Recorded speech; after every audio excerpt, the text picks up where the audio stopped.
Indo British advanced pain clinic నొప్పి మాయం surgery దూరం ఫర్ అపాయింట్మెంట్స్ 9155515563. నమస్కారం, వెల్కమ్ టు ఐ డ్రీమ్.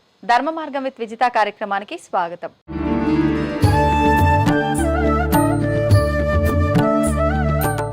అయితే ఈ నెల ధనుర్మాసంలో వచ్చే మాస శివరాత్రి రోజున ఎటువంటి విశిష్టత ఉంది, ఆ రోజు ఎటువంటి విధి విధానాలు ఆచరించాలి, నిజంగా ఆ రోజున మాస శివరాత్రి అని అంటే మనం మామూలుగా మహాశివరాత్రి రోజున ప్రత్యేకమైన విధి విధానాలన్నీ కూడా ఆలయంలో రకరకాల పూజలు, హోమాలు ఇలాంటివన్నీ కూడా ఆచరిస్తూ ఉంటాము. భగవంతుడికి సంబంధించిన కళ్యాణాలు ఇలాంటివి కూడా.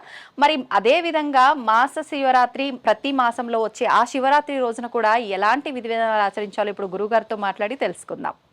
నమస్కారం గురుగారు. శ్రీమాత్రే నమః. శ్రీ గురుభ్యో నమః. గురుగారు, మాస శివరాత్రి, మహాశివరాత్రి అంటే సంవత్సరంలో ఒక్కసారే వస్తుంది, కానీ ఆ శివయ్యని మనం ఆరాధించాలి, ఒక ప్రత్యేకమైన రోజు అని అంటే మాస శివరాత్రి. మరి ఈ మాసంలో వచ్చే మాస శివరాత్రి రోజు ఎటువంటి విధి విధానాలు ఆచరించాలి, ప్రత్యేకమైన పూజలు విధానాలు ఏమైనా జరుగుతున్నాయి ఆ రోజు? మార్గశిర మాసంలో వచ్చేటువంటి మాస శివరాత్రి చాలా పవిత్రమైనటువంటిది. మాఘమాసంలో మహాశివరాత్రి ఎంత గొప్పగా ఉంటుందో మార్గశిర మాసంలో వచ్చేటువంటి మాస శివరాత్రి కూడా అంతే విశిష్టతని సంతరించుకొని ఉంటుంది.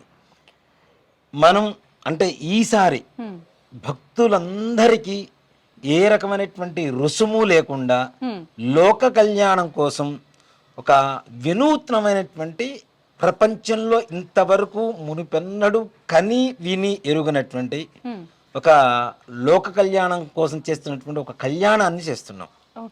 హనుమత్ ప్రత్యంగర వారాహి యజ్ఞస్థలి సాయిబాబా గుడి దగ్గర, ఫణిగిరి కాలనీ, చైతన్యపురి, కొత్తపేట, హైదరాబాద్లో 29వ తారీఖు డిసెంబరు మార్గశిర బహుళ చతుర్దశి. ఆ రోజున మాస శివరాత్రి అయింది, ఆదివారం.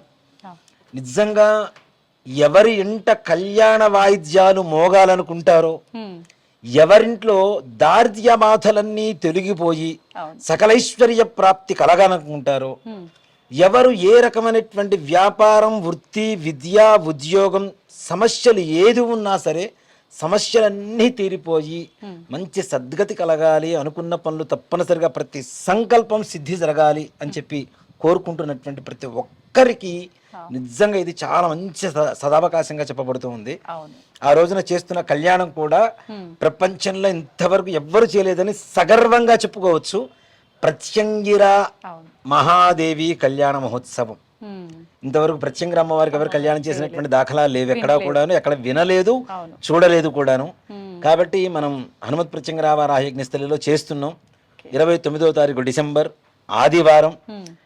రాలేకపోవడానికి కూడా కారణాలు చెప్పడానికి అవకాశం లేనటువంటి రోజు, అందరికి సెలవు దినం. కాబట్టి ఉదయం 9 గంటల నుంచి ఈ కళ్యాణ మహోత్సవం అత్యంత వైభవపేతంగా, ఒక ప్రతిష్టాత్మకంగా, ఒక భక్తురాలు మొక్కుకున్నటువంటి మొక్కు ద్వారా అమ్మవారు మనకు సంకల్పం కల్పిస్తూ ఈ యొక్క అమ్మవారి కళ్యాణాన్ని లోక కళ్యాణం కోసం మనతో అమ్మవారు కళ్యాణం చేయించుకుంటోంది. నిజంగా ఎంత గొప్ప, చాలా గొప్ప విషయం. కాబట్టి ప్రతి ఒక్కరు ఈ కళ్యాణ మహోత్సవాన్ని తిలకించినటువంటి ప్రతి ఒక్కరికి కూడాను మీ ఇంట కళ్యాణ వాయిద్యం తప్పనిసరిగా మారుమ్రోగుతుందని చెప్పడంలో ఏమాత్రం కూడా సంశయం లేదు. అలాగే ప్రతి సంకల్ప సిద్ధి జరుగుతుంది. మనం చేస్తున్నదే లోక కళ్యాణం కోసం. అలాగే ఈ కళ్యాణ మహోత్సవం పూర్తయిన తర్వాత కూడా మళ్ళీ ఇంటికి వెళ్ళాలి, వంట చేసుకోవాలనేటువంటి బాధ కూడా లేకుండా అందరికీ అన్నసంతర్పణ కార్యక్రమం కూడా చేస్తున్నాం. అన్నప్రసాదం కూడా వితరణ జరుగుతుంది. చక్కగా మన ఇంట్లో పెళ్లి చేసుకుంటే ఎలా అయితే పెళ్లి భోజనం చేస్తామో చక్కగా పప్పు భోజనం ప్రశాంతంగా అందరు భోజనం చేసుకుని అమ్మవారి ప్రసాదాన్ని స్వీకరించి ఇంటికి వెళ్ళవచ్చు. అమ్మవారి ప్రసాదాన్ని స్వీకరించి కళ్యాణ మహోత్సవాన్ని తిలకించిన ప్రతి ఒక్కరికి శ్రీ మహాప్రత్యంగిర పరమేశ్వరి సమేత మహాపరమేశ్వర స్వామి వారి పరిపూర్ణమైనటువంటి అనుగ్రహ కృపాకటాక్ష వీక్షణలతో అనుకున్న సకల కార్యాలు కూడా సిద్ధి పొందాలని ఆ అమ్మవారిని మనస్ఫూర్తిగా కోరుకుంటానమ్మా. నిజంగా చాలా సంతోషకరమైన విషయం అనే చెప్పాలి గురుగారు. ఇప్పుడు ఎవరికి వాళ్ళు ఏదైనా ఇంట్లో చేసుకోవడానికి ఖర్చులు అని ఆలోచించి, ప్లస్ ఎవరికి ఎందుకు మనం ఎందుకు చేయాలనే స్వార్థంగా ఉండే ఈ రోజుల్లో లోక కళ్యాణం కోసం మీరు చేస్తూ, వచ్చే వాళ్ళ దగ్గర ఎటువంటి రుసుము కూడా తీసుకోకుండా చేస్తూ, మళ్ళీ వచ్చిన వాళ్ళకి ఇబ్బంది లేకుండా భోజనాలు పెట్టి కూడా మంచిగా సగర్వంగా వాళ్ళని కూడా మీరు గౌరవిస్తున్నారు అంటే నిజంగా చాలా గొప్ప మనసు ఉండాలి ఇదంతా చేయాలంటే. అక్కడికి వచ్చినటువంటి ప్రతి ఒక్కరి గోత్రనామాలు కూడా చెప్పబడ్డాయి. చెప్పబడతాయి. ఓ ఉచితంగా ఏ రకమైనటువంటి రుసుము లేదు, ఏమీ లేదు. రావచ్చు, చక్కగా గోత్రనామాలతో కళ్యాణ మహోత్సవంలో పాల్గొనవచ్చు, భోజనం చేయొచ్చు, అమ్మవారి ప్రసాదాన్ని తీసుకోవచ్చు. అంటే ఈ యొక్క సంకల్పం మనకు కలుగు చేసినటువంటి ఆ భక్తులకి భక్తురాలకి కూడా నిజంగా రుణపడి ఉండాలి.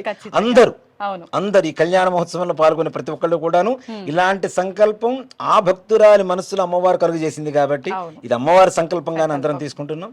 అందరూ రాండి, తప్పనిసరిగా మీరు కూడా రాండి, కళ్యాణ మహోత్సవాన్ని తిలకించండి. అనుకున్న పనులు అన్ని సకాలంలో పూర్తవుతాయి. ధన్యవాదాలు గురుగారు. శ్రీమాత్రే నమః. శ్రీ గురుభ్యో నమః.